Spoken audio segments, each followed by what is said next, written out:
Chapitre 56. Jésus bénissant les enfants. Jésus a toujours aimé les enfants. Il acceptait leur affection franche et naturelle. Les louanges de reconnaissance qui sortaient de leurs lèvres pures, comme une douce musique à ses oreilles, réconfortaient son esprit oppressé par le contact des hommes rusés et hypocrites. Où qu'il allât, par son aspect bienveillant et son accueil si doux, le Sauveur gagnait l'amour et la confiance des enfants. Les Juifs avaient l'habitude d'apporter leurs enfants à quelques rabbins pour qu'ils les bénissent par l'imposition des mains. Mais les disciples trouvaient que l'œuvre du Sauveur avait trop d'importance pour qu'on l'interrompît ainsi. Quand les mères vinrent à lui avec leurs enfants, les disciples, jugeant que ces petits étaient trop jeunes pour retirer quelque bien d'une entrevue avec Jésus, leur jetèrent un regard de mécontentement.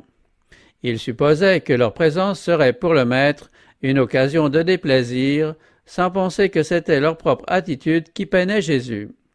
Le Sauveur comprenait la sollicitude et les soucis des mères s'efforçant d'élever leurs enfants suivant la parole de Dieu.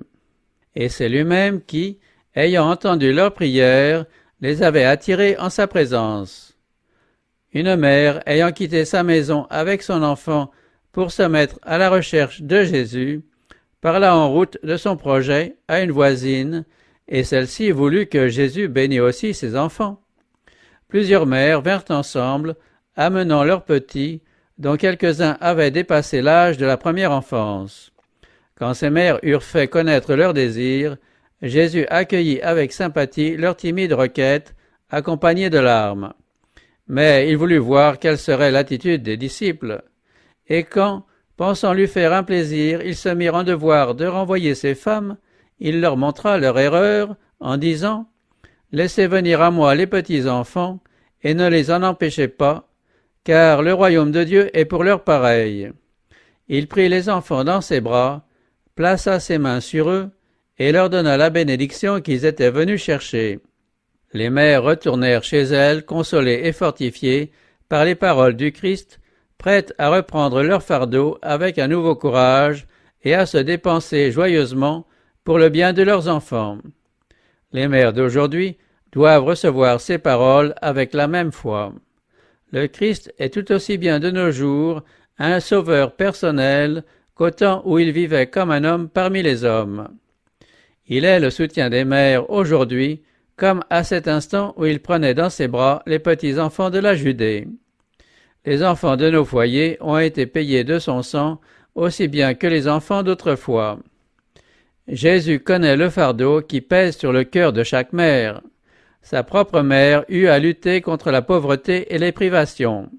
Il peut donc sympathiser avec toute mère dans son labeur. Il entreprit un long voyage pour mettre fin à l'anxiété d'une femme cananéenne. Il est prêt à en faire autant pour les mères d'aujourd'hui. Il rendit à la veuve de Naïn son fils unique, et, sur la croix, pendant son agonie, il se souvint de sa mère. Aujourd'hui, il est touché par la douleur d'une mère.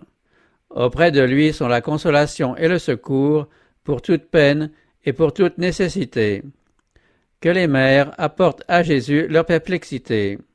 Elles recevront de lui une grâce suffisante pour s'occuper de leurs enfants. La porte est ouverte à toute mère qui voudrait déposer son fardeau aux pieds de Jésus. Celui qui a dit « Laissez venir à moi les petits enfants et ne les en empêchez pas », continue d'inviter les mères à lui amener leurs petits enfants pour qu'ils les bénissent. Grâce à la foi d'une mère en prière, même le tout petit enfant qui se trouve dans ses bras peut demeurer à l'ombre du Tout-Puissant. Jean-Baptiste fut rempli du Saint-Esprit dès sa naissance. Si nous vivons en communion avec Dieu, nous pouvons nous attendre, nous aussi, à ce que l'Esprit divin façonne nos petits-enfants dès leurs premiers instants. Quand on lui présenta les enfants, Jésus vit en eux des hommes et des femmes, appelés à devenir les héritiers de sa grâce et les sujets de son royaume. Quelques-uns parmi eux allaient subir le martyre par amour pour lui.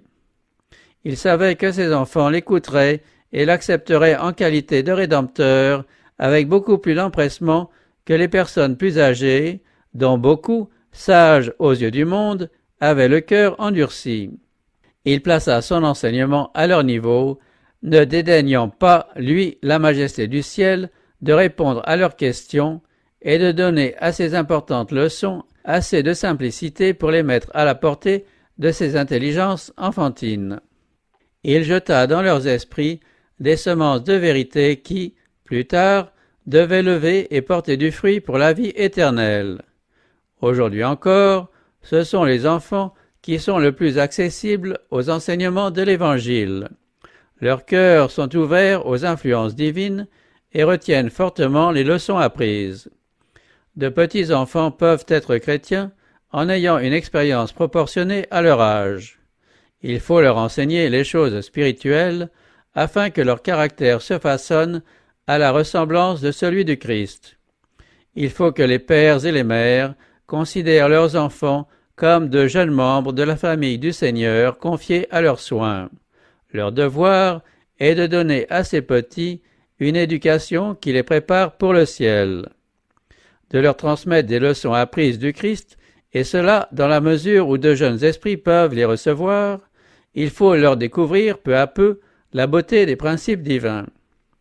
Ainsi, le foyer chrétien devient une école où les parents sont des maîtres travaillant sous la direction du grand instructeur.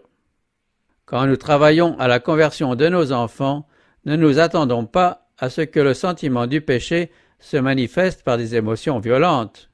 Il n'est même pas nécessaire de savoir exactement à quel moment ils se sont convertis.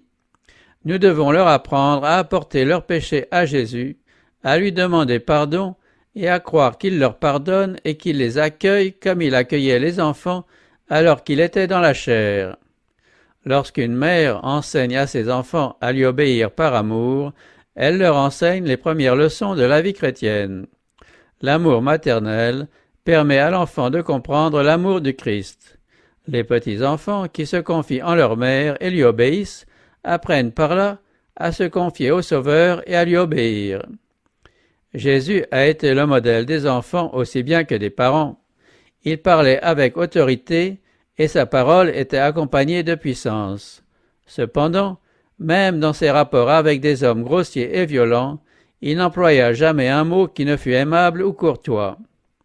Quand la grâce du Christ habite dans un cœur, elle communique une dignité céleste et donne le sentiment des convenances. Elle adoucit tout ce qui est rude. Elle dompte tout ce qui est grossier et désobligeant. Sous son influence, les parents s'habituent à traiter leurs enfants comme des êtres intelligents, ainsi qu'ils voudraient être traités eux-mêmes. Parents, dans l'éducation de vos enfants, inspirez-vous des leçons que Dieu a données dans la nature. Si vous vouliez cultiver un œillet, une rose ou un lis, comment vous y prendriez-vous? Demandez au jardinier par quel procédé il obtient des fleurs magnifiques et charmantes, harmonieusement développées. Il vous dira que ce n'est pas par des chocs rudes ou des efforts violents, ce qui n'aurait d'autre effet que de briser les tiges délicates. C'est par des soins méticuleux, fréquemment répétés.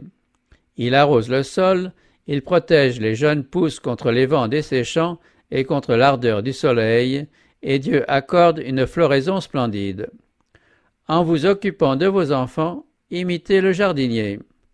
Par des attouchements délicats, par d'aimables services, efforcez-vous de façonner leur caractère à l'image de celui du Christ. Encouragez les manifestations d'amour envers Dieu et envers autrui. La raison pour laquelle il y a dans le monde tant d'hommes et de femmes au cœur dur, c'est que la vraie affection a été traitée comme une faiblesse et qu'on l'a réprimée. Les bonnes dispositions de ces personnes ont été étouffées dans l'enfance. À moins que leur froid égoïsme ne fonde sous l'action de la lumière de l'amour divin, leur bonheur est compromis à jamais. Il nous faut encourager les tendances généreuses et aimantes de nos enfants si nous voulons les voir animés du doux esprit de Jésus et de la sympathie que les anges témoignent à notre égard. Apprenez aux enfants à voir le Christ dans la nature. Conduisez-les au grand air, dans le jardin, sous les arbres majestueux. Faites-leur reconnaître les manifestations de son amour dans toutes les merveilles de la création. Apprenez-leur que Dieu a établi des lois régissant tout ce qui vit, qu'il a aussi établi des lois à notre intention, et que ces lois sont destinées à assurer notre bonheur. Ne les lassez pas par de longues prières et d'ennuyantes exhortations, mais par des leçons de choses tirées de la nature, apprenez-leur à obéir à la loi de Dieu.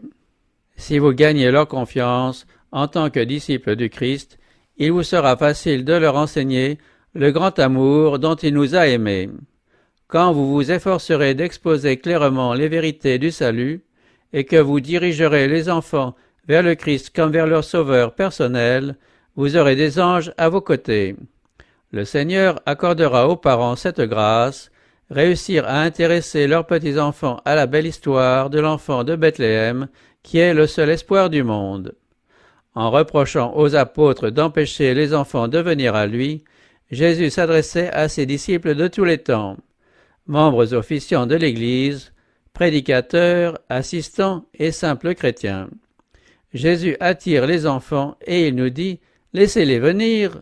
C'est comme s'il nous disait « Ils viendront si vous ne les en empêchez pas ». Ne donnez pas une fausse conception de Jésus en n'ayant pas vous-même un caractère chrétien. Ne retenez pas les petits-enfants loin de lui par votre froideur et votre dureté.